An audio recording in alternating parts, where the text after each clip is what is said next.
नमस्कार दोस्तों, ढोल में पोल चैनल में आप सब मित्रों का हृदय से अभिनंदन करता हूं।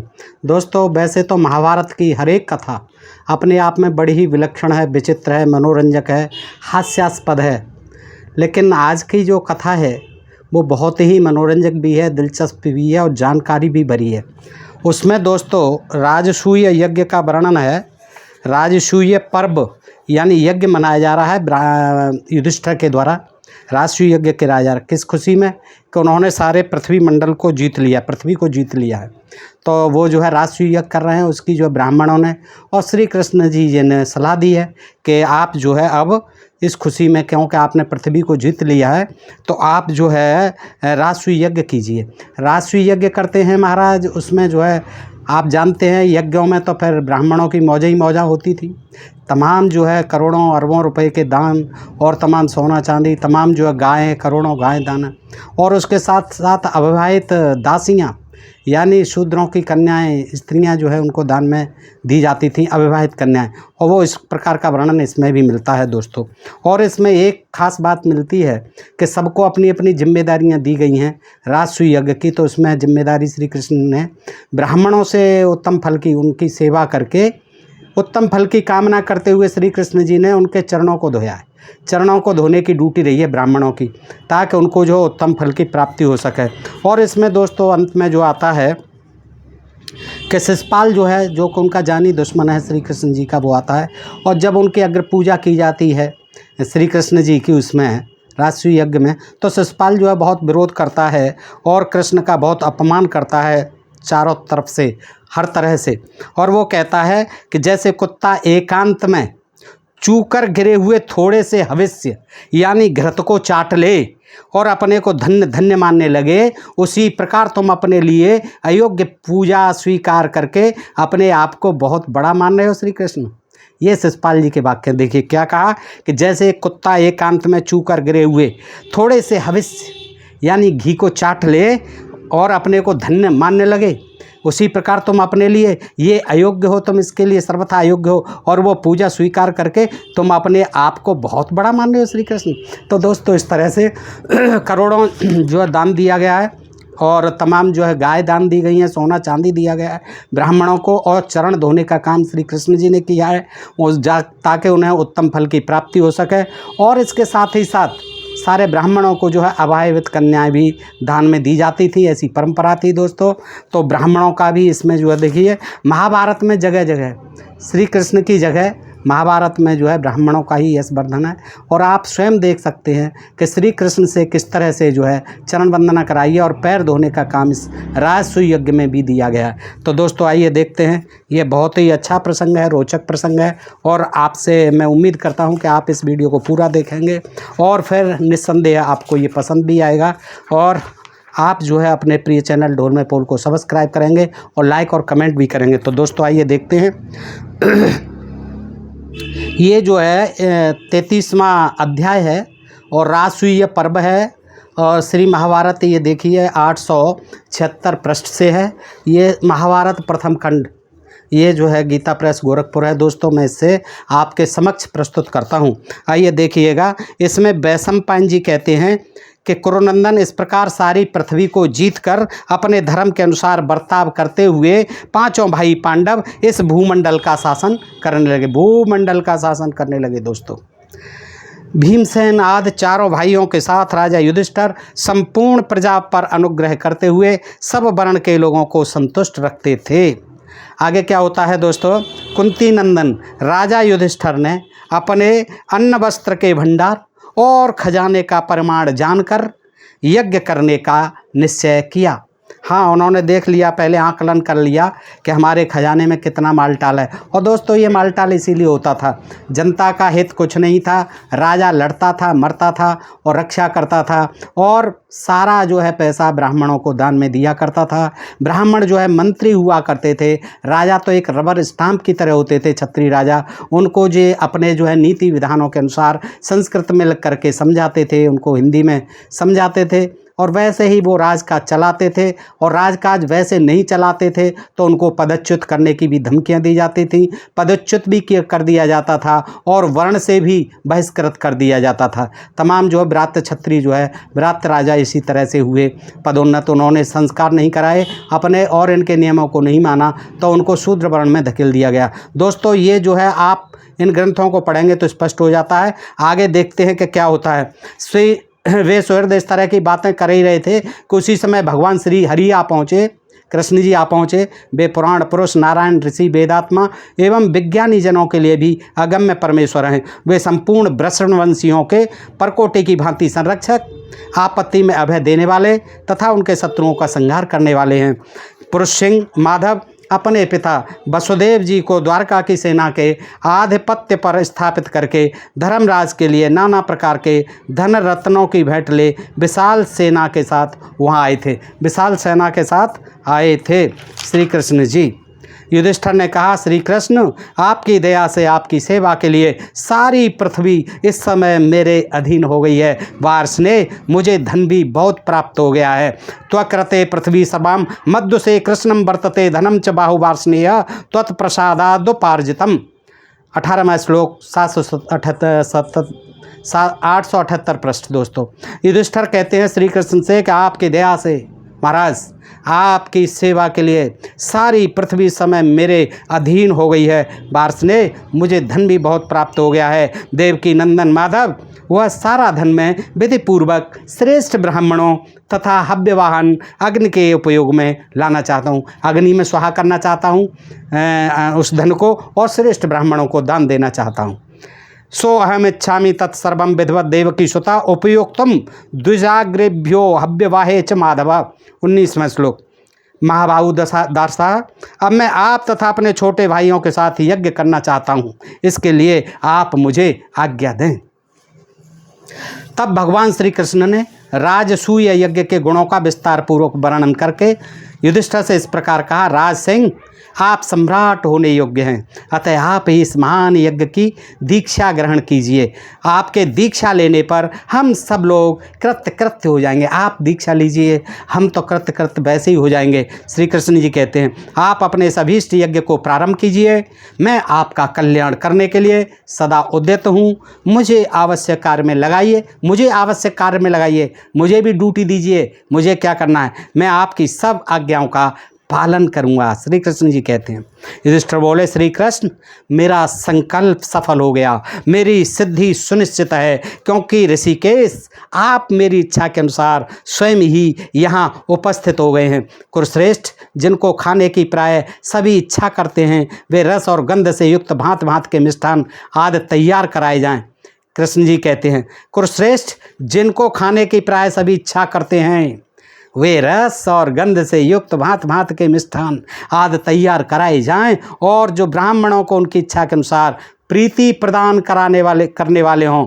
धर्मराज युधिष्ठिर की यह बात समाप्त होते ही योद्धाओं में श्रेष्ठ सहदेव ने उनसे निवेदन किया, यह सब व्यवस्था हो चुकी है महाराज, कोई चिंता मत करो। सहदेव कहते हैं, खाने पीने की बिल्कुल सारी व्यवस्था संपन्न हो चुकी है। राजन वैशंपायन जी कहते हैं, तदनंतर द्वैपायन व्यास जी बहुत से ऋतुजों को ले आए। व्यास जी भी आ गए ऋतुजों को लेके। वे महाभाग ब्राह्मण मानो साक्षात मूर्तिमान वेद ही थे। स्वयं सत्यवती नंदन व्यास ने उस युग में ब्रह्मा का कान संभाला। धनंजय गोत्रीय ब्राह्मणों में श्रेष्ठ सुसामा सामगान करने वाले भी आए, और तदनंतर राज श्रोमण नरश्रेष्ठ धर्मराज युधिष्ठिर ने तुरंत ही मंत्री सहदेव को आज्ञा दी, सब राजाओं तथा ब्राह्मणों को आमंत्रित करने के लिए तुरंत ही शीघ्रगामी दूत भेजो। नकुल को आज्ञा दी, सहदेव को आज्ञा दी। राजा की यह बात सुनकर सहदेव ने दूतों को भेजा और कहा, तुम लोग सभी राज्यों में घूम घूम कर वहाँ के राजाओं, ब्राह्मणों, वैश्यों और सब माननीय शूद्रों को निमंत्रित कर दो और बुला ले आओ। तदनंतर पांडुपुत्र राजा युधिष्ठिर के आदेश से सहदेव की आज्ञा पाकर सब शीघ्रगामी दूत गए, और उन्होंने ब्राह्मणादि सब वर्णों के लोगों को निमंत्रित किया, और बहुतों को वे अपने साथ ही शीघ्र बुला लाए। वे अपने से संबंध रखने वाले अन्य व्यक्तियों को भी साथ लाना न भूले। भारत तदनंतर वहाँ आए हुए सब ब्राह्मणों ने ठीक समय पर कुंती पुत्र युधिष्ठिर को राजसूय यज्ञ की दीक्षा दी। यज्ञ की दीक्षा लेकर धर्मात्मा धर्मराज युधिष्ठिर सहस्रों ब्राह्मणों से, हजारों ब्राह्मणों से घिरे हुए यज्ञ मंडप में गए। उस समय उनके सगे भाई, जाति बंधु, जाति के भाई बिरादरी, सुहृदय सहायक, अनेक देशों से आए हुए क्षत्रिय नरेश तथा मंत्रीगण भी थे। नरश्रेष्ठ युधिष्ठिर मूर्तिमान धर्म ही जान पड़ते थे। तत्पश्चात वहाँ भिन्न भिन्न देशों से ब्राह्मण लोग आए जो संपूर्ण विद्याओं में निष्णात तथा वेद वेदांगों के पारंगत विद्वान थे। धर्मराज की आज्ञा से हजारों शिल्पियों ने आत्मीय जनों के साथ आए हुए ब्राह्मणों के ठहरने के लिए पृथक पृथक घर बनाए थे, आवास बना दिए। किसकी आज्ञा से? धर्मराज की, युधिष्ठिर की आज्ञा से। हजारों शिल्पी लग गए, ब्राह्मणों के लिए मकान बना दिए, आवास बना दिए, जो बहुत से अन्न और वस्त्रों से परिपूर्ण थे और जिनमें सभी ऋतुओं में सुखपूर्वक रहने की सुविधाएं थीं। राजन उन गृह में वे ब्राह्मण लोग राजा से सत्कार पाकर निवास करने लगे। मौज आ गई, सबको निवास बन गए, वहीं रहने लगे और खाने पीने की सब सामग्रियाँ उपलब्ध थीं। वहाँ वे नाना प्रकार की कथाएं कहते, टाइम पास करते, मनोरंजन करते आए एक दूसरे का, और नट नर्तकों के खेल देखते थे। वहाँ भोजन करते हुए और बोलते हुए आनंदमग्न महात्मा ब्राह्मणों का निरंतर महान कोलाहल सुनाई पड़ता था। भुज्यताम चैवं विप्राणाम वदताम च महात्स्वनः अनिशं श्रूयते तत्र मुदितानां महात्मनाम। 50वें श्लोक। इनको दीजिए, इन्हें परोसिए, भोजन कीजिए, भोजन कीजिए और लाइए और खाइए। इसी प्रकार के शब्द वहाँ प्रतिदिन खानों में पढ़ते थे। देखिए खूब चल रही थी, पंगत चल रही थी। भारत धर्मराज युधिष्ठिर ने देखी अब आगे, इसमें देख गवाम सत सहस्राणी, गवाम सत सहस्राणी सैनानाम च भारत रुकमस्य योषिताम चैव धर्मराज पृथग ददौ। 52वें श्लोक। धर्मराज युधिष्ठिर ने 1 लाख गायें, उतनी ही सैयाएँ, यानी 1 लाख बेड सैयाएँ, 1 लाख स्वर्ण मुद्राएँ और उतनी ही यानी 1 लाख अविवाहित युवतियाँ पृथक पृथक ब्राह्मणों को दान दी। देखिए ये यज्ञों से ये मौज आती थी। यज्ञों में ये होता था कि बस अपना जो है कुछ करना धरना नहीं है, बस राजाओं को जो है मूर्ख बनाना है, जनता को मूर्ख बनाना है। संस्कृत में श्लोक पढ़ने हैं, तमाम हवन सामग्री घी आदि समिधा जो है जला देनी है। और इसी का विरोध जो है फिर बुद्ध अनुयायी करते थे। रावण आदि जिन्हें राक्षस कहा गया वो करते थे और फिर ये आर्य लोग जो है उन्हें मारते थे। दोस्तों स्पष्ट होती हैं ये कहानियाँ। अब बताइए ये मतलब जो है इस तरह की ये यही थे और आदमियों को नहीं था। पूरी जनता क्या करती बताइए? सब ब्राह्मणों को दे दिया जाता था, यही ले जाते थे। 1 लाख एक यज्ञ में, और इतनी यज्ञ जन कितनी होती थी, अश्वमेध यज्ञ और पता नहीं कौन कौन सी यज्ञ होती थी। तो धर्मराज युधिष्ठिर ने क्या दिया? 1 लाख गायें और उतनी ही सैयाँ, यानी 1 लाख बेड। अब उसमें चादर तकिए सब कुछ होगा, पिलो कवर सब दिए होंगे। 1 लाख स्वर्ण मुद्राएँ, सोने की मुद्राएँ, और उतनी ही अविवाहित। अब ये किसका पैसा था? ये जनता का पैसा था, गरीबों का पैसा था उस समय। लेकिन चूंकि लोकतंत्र नहीं था, राजशाही थी, और राजशाही में यही होता है, सारा पैसा फिर राजा का होता है या फिर जो उनके मंत्री होते हैं ब्राह्मणाद उनका होता है। तो वही होता था राजशाही में। उतनी ही अविवाहित युवतियाँ, देखिए युवतियाँ भी दान में मिलती थी उन्हें, पृथक पृथक ब्राह्मणों को दान की। गवाम सत सहस्राणी सेनानाम च भारत रुक्मस्य योषताम चैव धर्मराज पृथक ददौ। इस प्रकार स्वर्ग में इंद्र की भांति भूमंडल में अद्वितीय वीर महात्मा पांडुनंदन युधिष्ठिर का वह यज्ञ प्रारंभ हुआ। अभी तो प्रारंभ हुआ है। तत्पश्चात उन्होंने बड़े सत्कार के साथ आचार्य आदि को भी न्योता दिया। वे सब लोग बड़े प्रसन्न मन से ब्राह्मणों को आगे करके उस यज्ञ में गए। ब्राह्मणों को आगे करके तो जाना ही था। सत्कृत्यान मंत्रास्तास्तना आचार्य प्रमुखास्तः प्रयोष्यम प्रीत मनसो यज्ञम ब्रह्म पुरस्त्रा 200वां श्लोक। पांडुनंदन युधिष्ठिर के उस युग में रणम दुर्मोद महाक्रमी राजा शिशुपाल भी अपने पुत्र के साथ आया था। इसके सिवा बलराम, अनिरुद्ध, कंक, सारण, गद, प्रद्युम्न, सांब, पराक्रमी चारुदेशण, उल्मुख, निषठ, वीर, अंगाबा तथा अन्य सभी वृषणवंशी मारथी उस यज्ञ में आए थे। ये तथा दूसरे भी बहुत से मध्य देशीय नरेश पांडुनंदन युधिष्ठिर के राष्ट्रीय महायज्ञ में सम्मिलित हुए थे। पितामह भीष्म तथा गुरु द्रोणाचार्य आदि की अगवानी करके युधिष्ठिर ने उनके चरणों में प्रणाम किया और भीष्म, द्रोण, कृप, अश्वत्थामा, दुर्योधन और विभिन्न सत से कहा, इस यज्ञ में आप लोग सब प्रकार से मुझ पर अनुग्रह करें। यह मेरा जो महान धन है उसे आप लोग मेरी प्रार्थना मानकर इच्छानुसार सत्कर्मों में लगाइए। यज्ञ दीक्षित युधिष्ठिर ने ऐसा कहकर उन सबको यथा योग्य अधिकार में लगाया। भक्ष्य भोज्य आदि सामग्री की देखरेख, देखिए जिम्मेदारियां देखिए, भक्ष्य भोज्य आदि सामग्री की देखरेख तथा उसके बांटने परोसने की व्यवस्था का अधिकार दुशासन को दिया। ब्राह्मणों के स्वागत सत्कार का भार उन्होंने अश्वत्थामा को सौंप दिया। अश्वत्थामा जी आप ब्राह्मणों का स्वागत सत्कार करिए और दुशासन जी आप जो है रसोई संभालिए, भोज्य भाजन इनकी जो है खाने आदि की व्यवस्था को देखिए। राजाओं की सेवा और सत्कार के लिए धर्मराज ने संजय को नियुक्त किया। राजाओं की सेवा सत्कार करिए संजय जी। राज्ञां तो प्रति पूजार्थम संजय च नियोजयतः कृताकृत्य परिज्ञाने भीष्म द्रोणो महामति।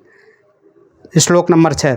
राजाओं की सेवा तथा सत्कार के लिए धर्मराज ने संजय को नियुक्त किया और कौन काम हुआ और कौन नहीं हुआ इसकी देखरेख, हाँ मैनेजमेंट, कौन सा काम हो रहा है कौन सा रह गया है, इसकी देखरेख का काम महाबुद्धिमान भीष्म और द्रोणाचार्य जी को मिला। वाह। हिरण्यस्य सुवर्णस्य रत्नानां चान्ववेक्षणे दक्षिणानां चब्बेदाने कृपम राजा नियोजयतः।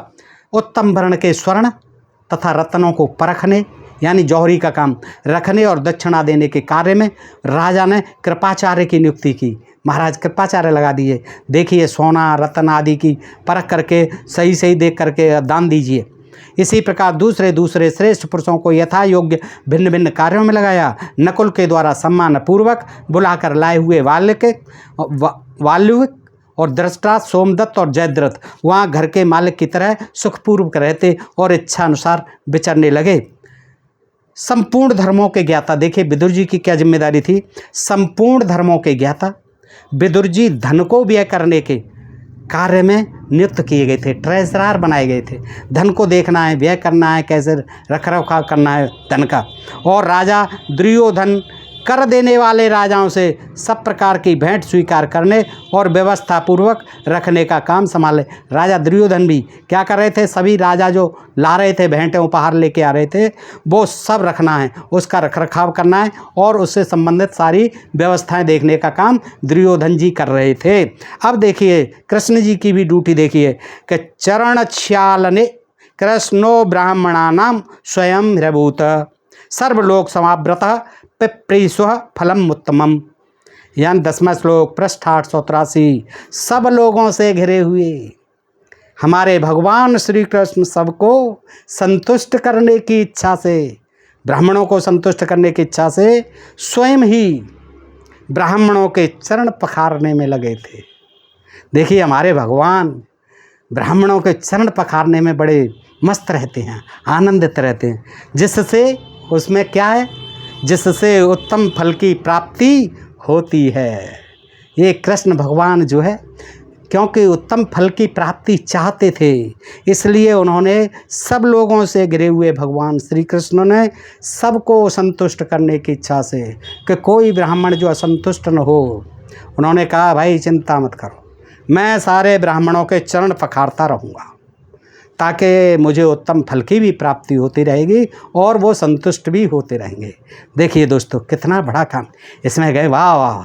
देखिए इसीलिए तो फिर कहते हैं अरे श्री कृष्ण भगवान। अब श्री कृष्ण भगवान जब ब्राह्मणों के, और किसी खास ब्राह्मण के नहीं, आम ब्राह्मणों के, जब श्री कृष्ण भगवान इस महाभारत में चरण पखार रहे हैं और ये कथा सुनाई जाती है आज की जनता को, तो उसके दिमाग में सीधे टच होती है कि ये ब्राह्मण कितने महान हैं, कितने पूज्य हैं, हम लोग तो कुछ भी नहीं है। श्री कृष्ण भगवान हमारे चरण पखारते थे। वहाँ जो है रामचंद्र जी ने पखारे, निषाद ने, रामचंद्र जी के पैर निषाद ने पखारे, वो कोई बड़ी बात नहीं थी, शूद्रों का तो काम ही है।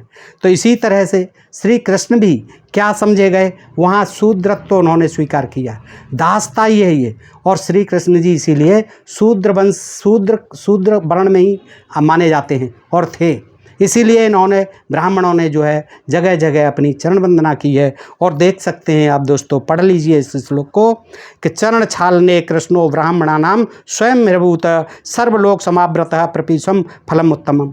अब वैसे ही बनाने के लिए श्री कृष्ण जी राधा कृष्ण सीताराम राधा कृष्ण क्यों नहीं रटोगे? अंदर से आप जो है लिख रहे हैं हमारे पैर धोते थे, हमारे पैर पखारते थे, तो वो भगवान तो हैं ही। जब भगवान हमारे पैर पखारता है तो यार तुम्हारी क्या है, आप पखारेंगे नहीं तो आपको क्या उत्तम फल मिलेगा? श्री कृष्ण भी हमसे अपेक्षा करते थे कि हमारे चरण पखारेंगे ब्राह्मणों के तो उत्तम फल मिलेगा। दोस्तों आगे बढ़ते हैं। धर्मराज युधिष्ठिर को और उनकी सभा को देखने की इच्छा से आए हुए राजाओं में से कोई भी ऐसा नहीं था जो 1000 स्वर्ण मुद्राओं से कम भेंट लाया हो। 1000 स्वर्ण मुद्राओं से कोई भेंट कम नहीं ला रहा था देने वाले राजा जो आ रहे थे। आखिर राजा थे। महाराज युधिष्ठिर अपनी अनुपम समृद्धि द्वारा वरुण देवता की बराबरी कर रहे थे। उन्होंने यज्ञ में 6 अग्नियों की स्थापना करके पर्याप्त दक्षिणा देकर उस यज्ञ के द्वारा भगवान का यजन किया। वैशंपायन जी आगे सुना रहे हैं कथा, सुनिए जन्मेजय जी। तदनंतर अभिषेचनीय कर्म के दिन सत्कार के योग्य महर्षि गण और ब्राह्मण लोग राजाओं के साथ यज्ञ भवन में गए। राजन युधिष्ठिर की यज्ञशाला के भीतर उस अंतर्वेदी के आसपास उस समय न तो कोई शूद्र था और न कोई व्रतहीन द्विजही, यानी कोई व्रतहीन द्विज भी नहीं था, शूद्र तो मतलब ही नहीं था। शूद्र तो पास में फटक ही नहीं सकता था कोई। कहाँ? यज्ञशाला के भीतर अंतर्वेदी के आसपास शूद्रों को कोई फटकने की इजाज़त नहीं थी। ये उस समय वहाँ समस्त क्षत्रियों का सम्मेलन देखकर मुनिवर नारद जी सहसा चिंतित हो उठे। भगवान के संपूर्ण अंशों देवताओं सहित अवतार लेने के संबंध में ब्रह्मलोक में पहले जो चर्चा हुई थी वह प्राचीन घटना उन्हें याद आ गई। अब देखिए आगे क्या होता है। युधिष्ठिर ने पूछा, कुरुनंदन पितामह है, इस समागत नरेशों में भीष्म से पूछ रहे हैं, कस्मै भवान मन्यते अर्ध्यम में कस्मे कुरुनंदना उपनीयमानम युक्तम च तन्मे ब्रूहि पितामह। युधिष्ठिर उवाच। 26वां श्लोक, पृष्ठ 886।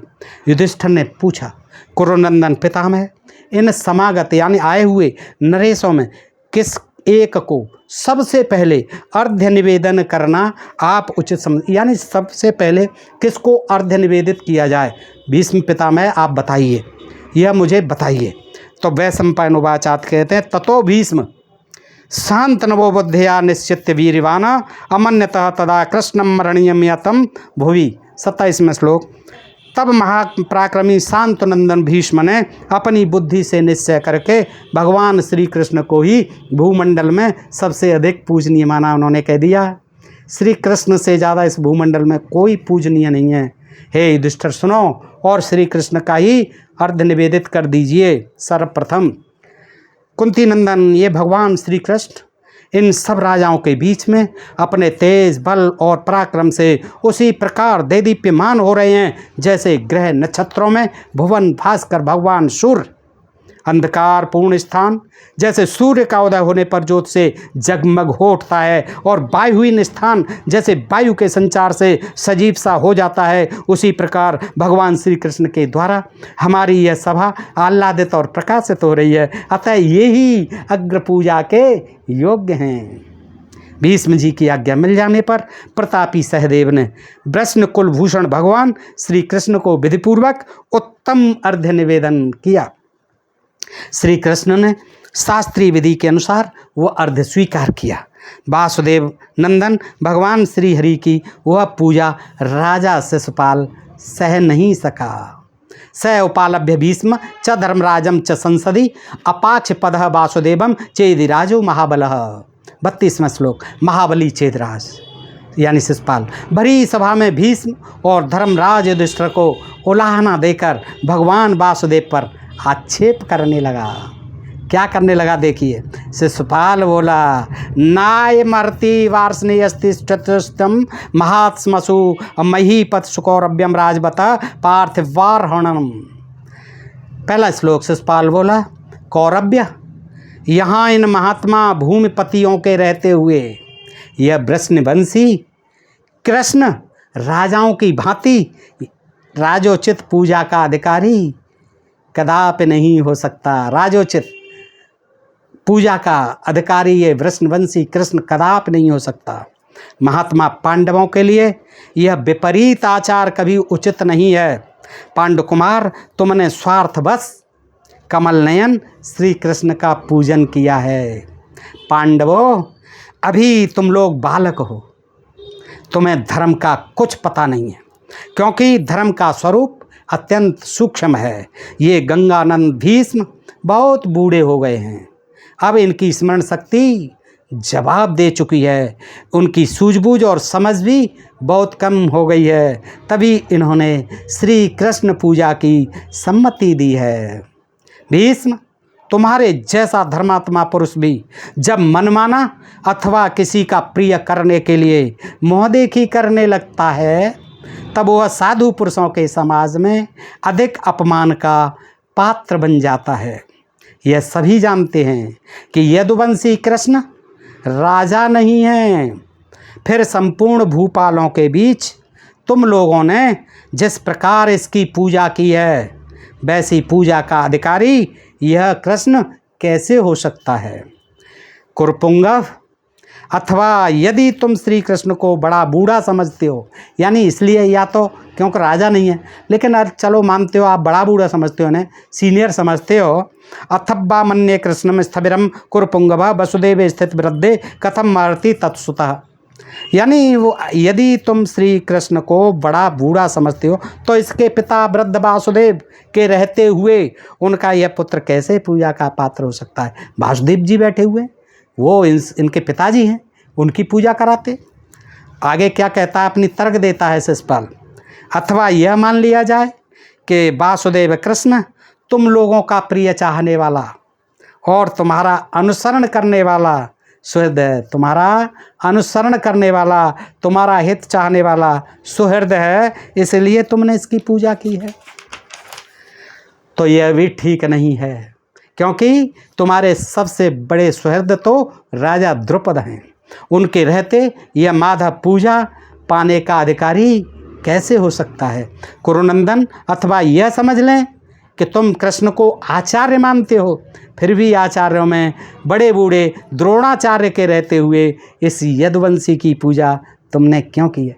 तुम आचार्य मान के पूज रहे हो ने, तो फिर द्रोणाचार्य जी बहुत योग्य हैं, बहुत बूढ़े बड़े हैं, सीनियर हैं, उनकी पूजा करो।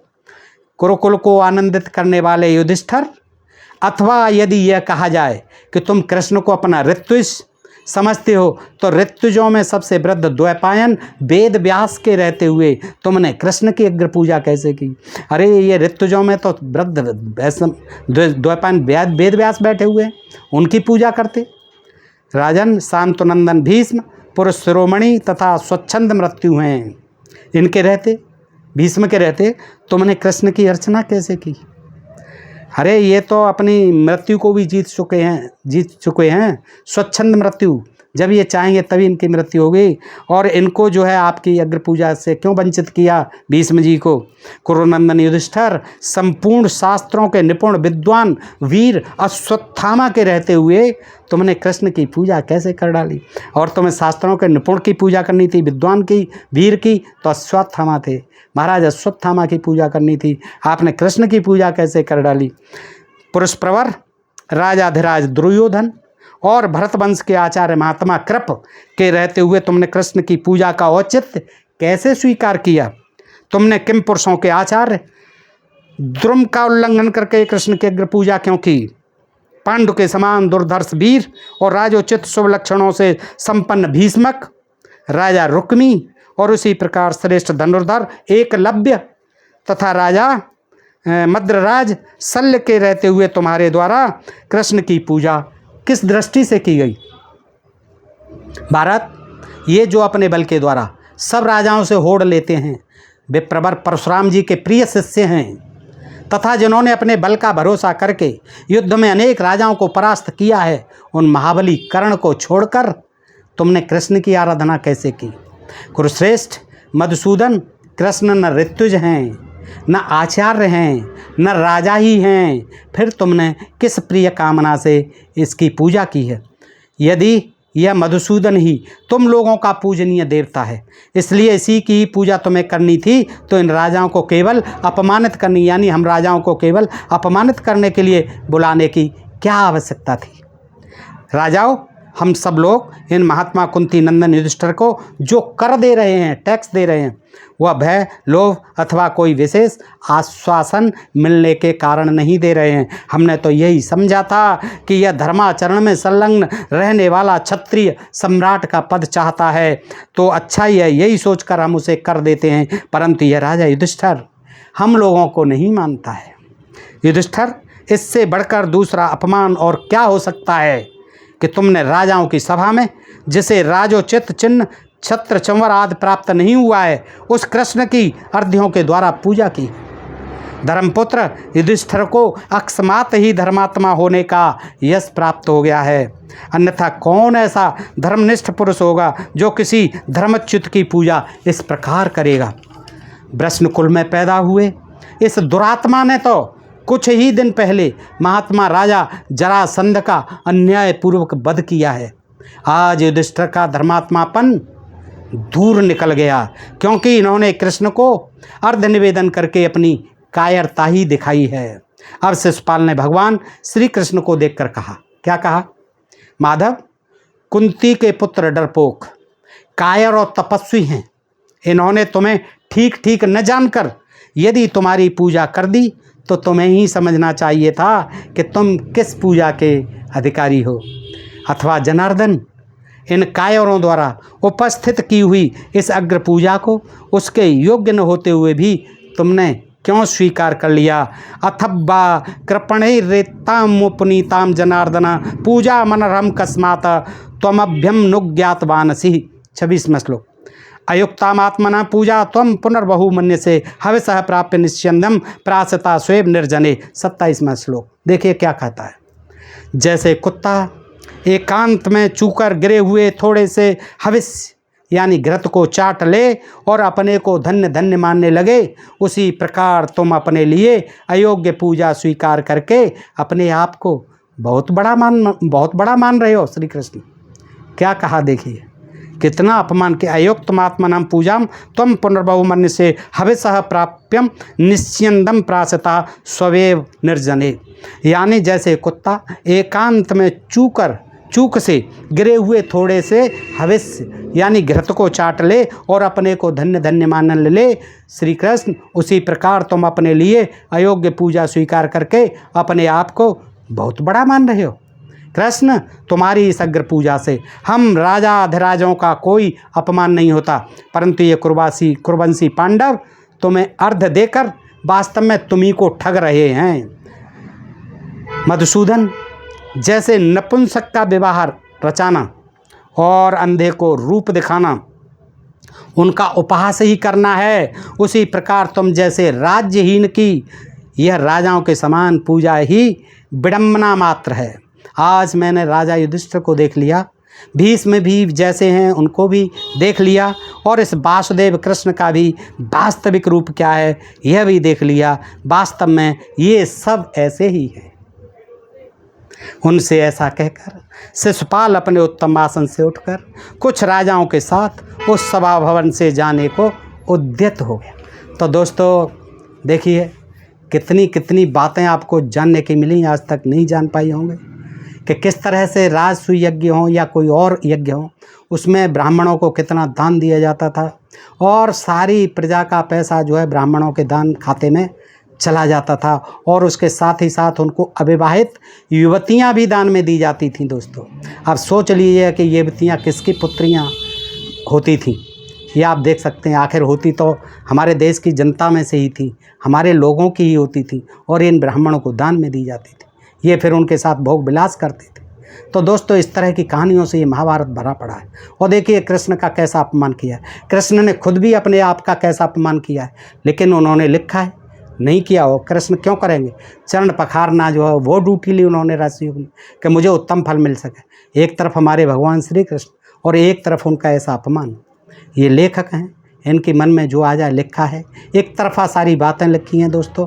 और ये मैं नहीं कहता, ये पढ़ने से सारा आप देख लीजिए, पढ़ लीजिए, सुन लीजिए, सब मालूम हो जाएगा कि पहले किस तरह से जो है इन ब्राह्मणों ने जो अपने को महिमा मंडन करने के लिए ये महाभारत पोथन, इसमें हर कहानी में ऐसा ही लिखा हुआ है।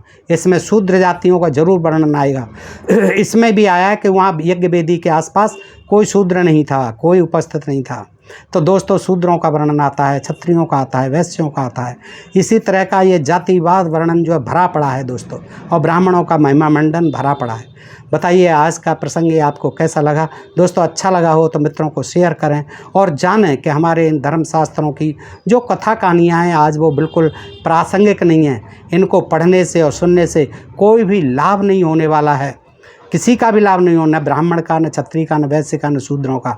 आज ज़रूरत है समाज को वैज्ञानिक शिक्षा की। देश कहाँ से कहाँ पहुँच रहे हैं, मंगल तक पहुँच रहे हैं, और हम इन्हीं कथा कहानियों में जो हज़ारों साल पहले मन बहलाने के लिए लिखी थी कपोल कल्पित कहानियाँ, हम उन्हीं में उलझे पड़े हैं। आज उन्हीं की जगह जगह कथा कहानियाँ हो रही हैं और लोग अपना जो है धंधा किए हुए हैं, जनता को मूर्ख बनाए हुए हैं, अंधविश्वास और पाखंडों में फंसाए हुए हैं। तो बताइए देश कैसे तरक्की करेगा, कैसे ये वैज्ञानिक देश बनेगा?